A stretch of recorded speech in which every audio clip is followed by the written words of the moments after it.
So my suggestion is, if you want a healthy body and overall good health, being vegetarian is advisable.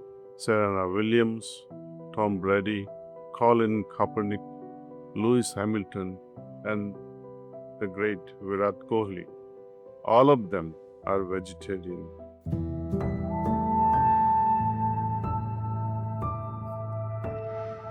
To me, right eating is all about the attitude with which one eats. It's the attitude, Bhava, as they say. Are you mindful of the process of eating? Is the question. Here are some suggestions for you to try out. Try to follow them for a few weeks and let me know how it goes. Firstly, before you eat, please close your eyes and with a lot of love in silence, thank God for the food you have in front of you. Since it is almost impossible to be thankful to all those who made that food available to you. So many people in the world are hungry. If you are among the lucky ones to have good food, it's appropriate that we express gratitude to Almighty. In our ashrams, visitors from Africa, they tell me that they are lucky if they have one good meal a week. The fights in the family are over who gets to eat today. Can you imagine how painful it must be for a father and mother? Secondly, try and eat with the rest of your family. Avoid phones or television during food. When you eat, be mindful of the food in front of you and pay attention to what others may need at the table. Try to carry the feelings of gratitude with you while you eat. And finally, after you finish eating, with a heart full of love, silently thank all the people who made it happen. So you have food on the table. Mother Earth, the farmer, the cook, the waiter, your wife or your mom, and anyone else who comes to mind at that moment. Do these steps. The world today is going gaga over intermittent fasting. It's a time-tested eating habit, and so on. Many centuries ago, when these lifestyle practices were adopted in India, our elders knew the benefits of such practices. They knew how these practices related to fasting would help people stay healthy. To ensure that people adopted these good habits, they were made a part of religious rituals. Over time, the knowledge of why we fast or eat vegetarian, why we put oil in the nose, light up camphor, etc., was lost. But the rituals continued. The fear of God kept people following something that was, in effect, beneficial for all the health. So today, when our youth questions some of these traditions, our elders don't have answers that appeal to the youth hearts. As a result, there is conflict. It is good to ask questions, but it's better to find an answer before rejecting things altogether. So my suggestion is, if you want a healthy body and overall good health, being vegetarian is advisable. Vegetarian food. Let me ask you this. What is a shared habit between all these athletes? You know about Novak Djokovic, Serena Williams, Tom Brady, Colin Kaepernick, Lewis Hamilton, and the great Virat Kohli. They have several things in common. Number one, they are all at the top of their games. Number two, they are immensely successful. Number three, all of them are vegetarian, if not vegan. All of them shifted to a plant-based diet and achieved better results in their sports.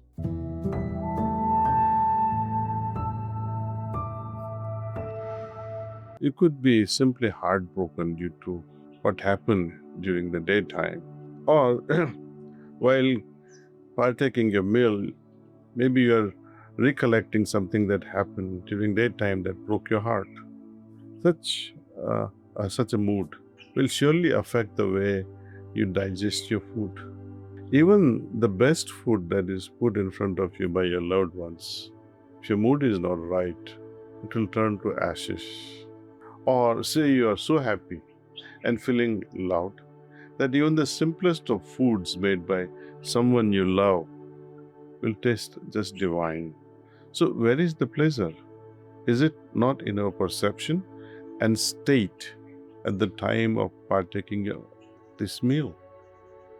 This is why how we eat and in what state we eat is more important. We have these terrible situations where stress can cause havoc in our food habits, thus creating early disease propensity in very young people. That is why prayer is so important before partaking meals, so as to create a certain level of spiritual atmosphere. Today, most families have fallen into this habit of eating in disturbing ways. Food is consumed at all hours of a day without routine. Mobile telephones and televisions are constantly on while eating. In this case, we observe that even if we eat highly nourishing foods and spend a lot of time preparing them well, if we are unable to eat in the right frame of mind, the intestines cannot absorb nourishment from the food that passes through. We build toxicity, and the inner environment of our body starts becoming prone to cultivating cells that are diseased and proliferate in such an environment.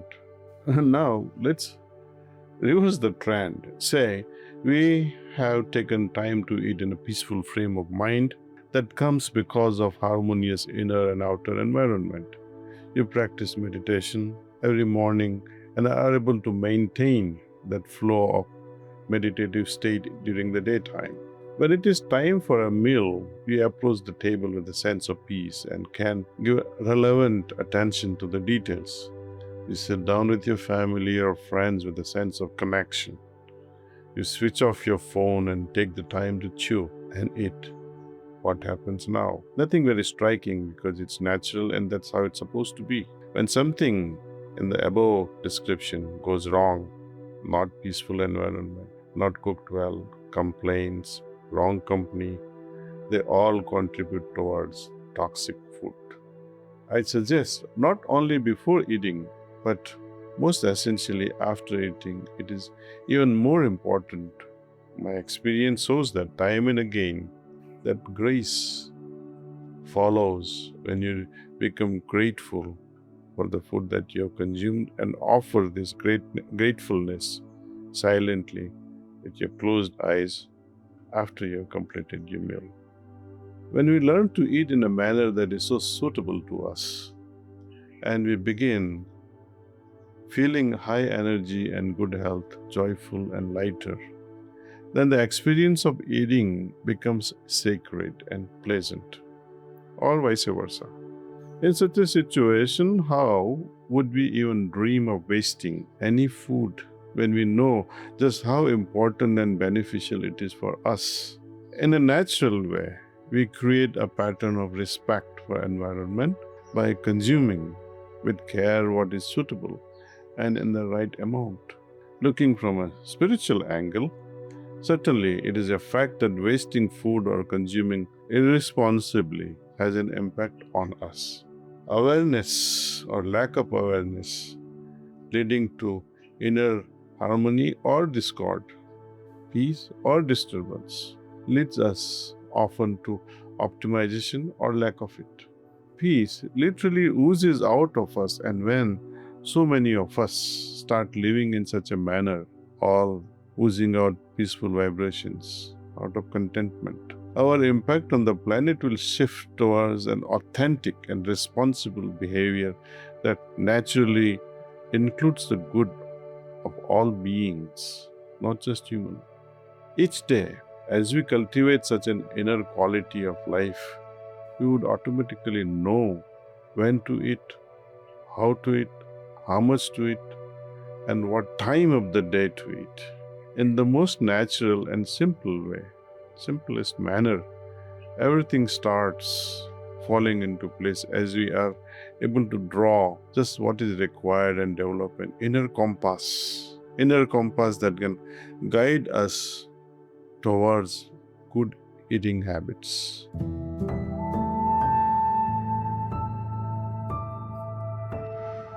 Our life is very connected with nature, and when we study science, we say chlorophyll, green pigment, and it metabolizes, uses the carbon dioxide and gives the oxygen. We, as human, animals and other living beings, we use oxygen and emit carbon dioxide. So we have a complementary relationship as far as life is concerned. I do also find, when you look at it spiritually, Manushya with manas, with mind, continues to change the surrounding based on his thoughts, actions, and other things that goes around his life.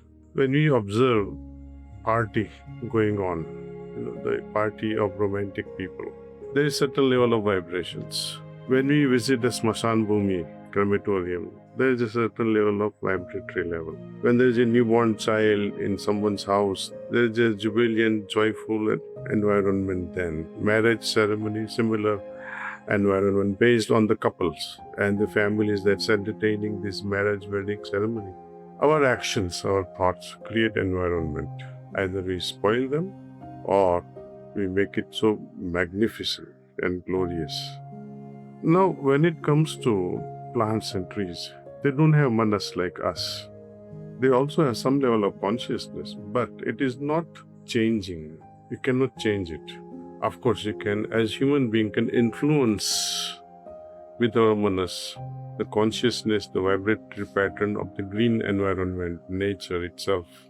And nature retains such divine charge for a considerably very long time. But I have seen in my capacity as a guide heartfulness way, when you transmit the spiritual charge to a human being, either that person will retain it for 5 minutes and lose it in the 6th minute. There are individuals who will retain for a very long time and they take it further with their own sadhana, with their own practice. So it depends on individual, but by and large, human beings tend to lose what is given because they don't know how to use it. Moreover, they have mind. Mind either constructs it further or destroys it. Plants and plants kingdom doesn't do that. So it's a great relationship. And I also have found, once I was very sick and I was told by one healer from Europe that why don't you sit with a prayer to a tree, that would you exchange? Because our relationship with trees, it's one of complementary relationship. What is not good for us, they make use of it.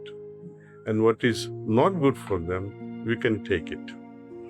So there's a vibratory exchange. So the healer told me that why don't you sit after a prayer, asking the tree for some permission to sit, and with the prayer you sit. I said, okay, but make sure the trunk of the tree is smaller than your back. And whatever sickness you have, you offer it and say, okay, take this away, please, and take what you need from me and give me the strength to survive and heal myself. So I have seen this quite often, that the trees and us, we have a good relationship. We have to look after them. Many chase spiritual experiences. Few know how to carry them into life. Watch this video to understand the art of retaining inner calm.